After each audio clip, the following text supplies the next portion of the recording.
Hello everyone, I hope you're doing well. Today we are back on the dev server for Drone Age and we're having a look at the Merkava Mk.3C. This is the new Merkava which is coming to the Israeli tree in the updates along with 50 million Megacs. So you have the 3C here and then you have a bunch of Megak 6s, 3s and 5s which are going to be over here.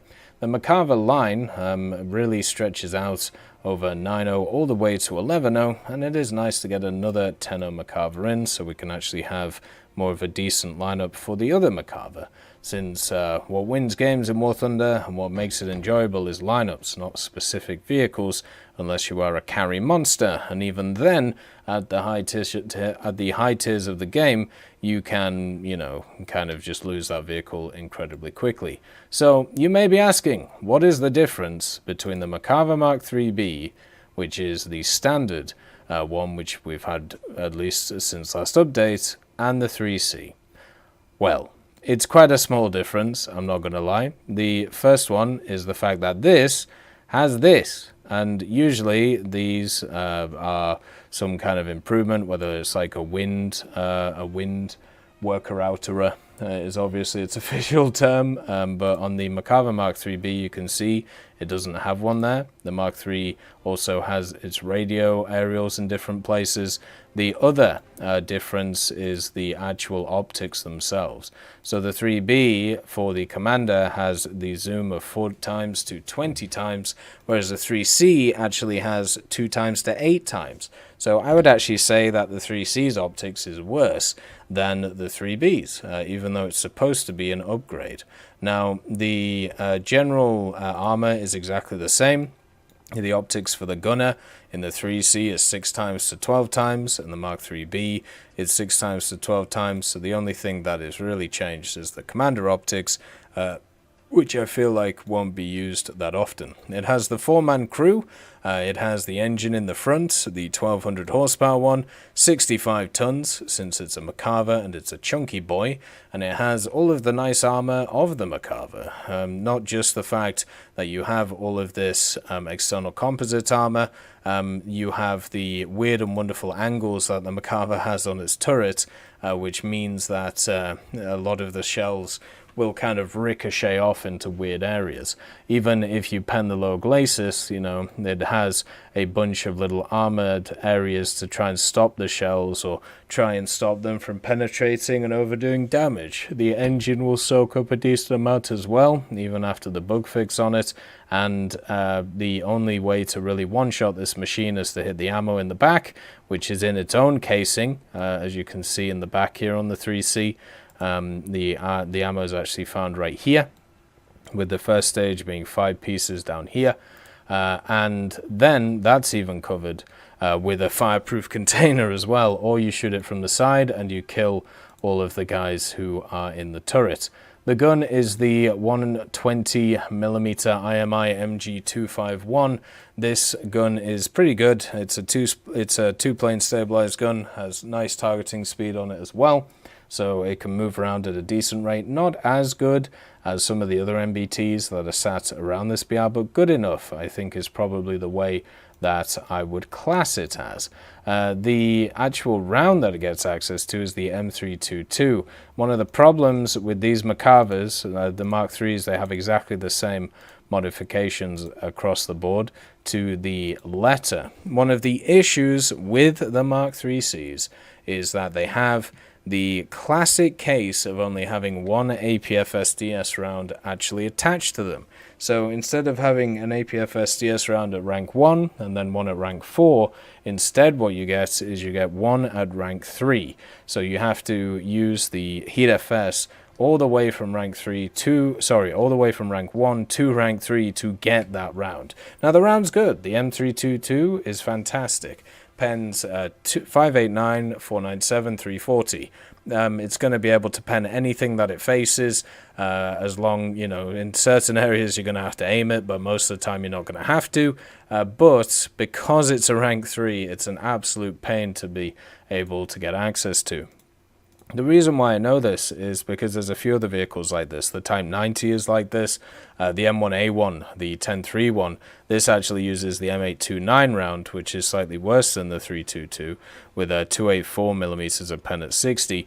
This was an absolute pain to be able to get this round, and once I got this round, I started really cooking with gas, you know, really just annihilating stuff and having a bit of fun. And it's one of the key issues when it comes to War Thunder. The fact that you need to get these modifications to be combat effective, and unfortunately the Mk.3C kind of struggles from that.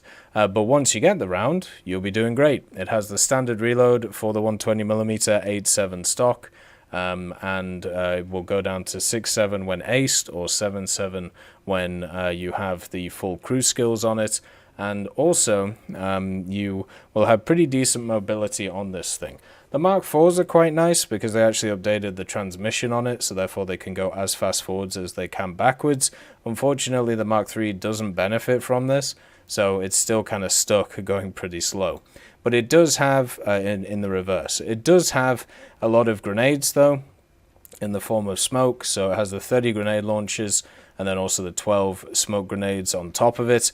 The Merkavas in-game are really good for survivability, which is really nice. They also have access to a lot of machine guns, which means that you can go after stuff like helis and be quite effective against them. It has 3 7.62mm FN Mag 6040s, 2 on the top here, 1 as a coaxial right here, and then also it has a 50 cal, because you can never have too many machine guns. So that'll be fantastic for the vehicle. The 4-man crew is the commander, loader, gunner, driver combo. The commander does have the fire controls, so if your gunner gets taken out, you can still fight back. And also, you can see how much dead space is actually in this vehicle right now, with the gunner kind of sat where he is. So if you shoot anywhere along this side, if you hit the driver, you're not really going to be able to take out, you know, any of the rest of it.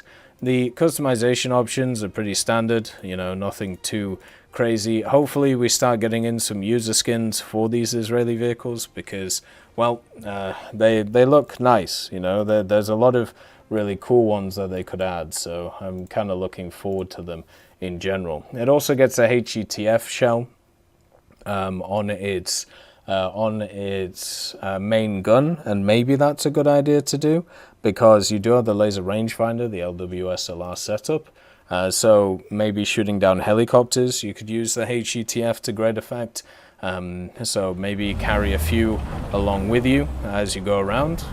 And the Merkava as a vehicle is a beautiful one. You know, it has Gen 1 thermals, but that's fine. Doesn't need anything else. The Merkava is really what it says on the tin. It's a chariot. It's able to move around. It's able to blow up vehicles very easily. And its main issue is mobility at these BRs. Its actual main issue is not even the mobility. The main issue is lack of lineup. If this thing had a full lineup to go around it, when it comes to aviation, light tanks, AAs, all of these different things to, you know, kind of make it usable, it would have a fantastic time as a vehicle. I've never not enjoyed a Merkava that I've played.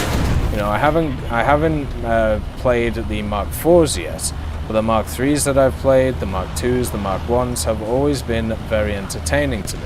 They fit me very well, like when it comes to the way that I play the game and the way that I, you know, kind of approach stuff. So I'm always going to sing the praises of these things because I always have a very positive time in them.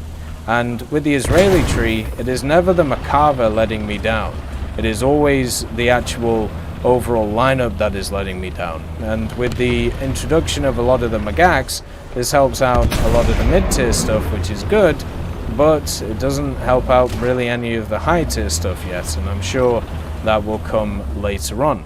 But now we'll just have to hope that instead of dealing with bad lineups, you know, we'll have to hope that more 10-0s or more at least around the BRs get added to help out the 2 Merkava Mark IIIs which are sat here. As always, I hope you have a wonderful day, and I'll see you next time.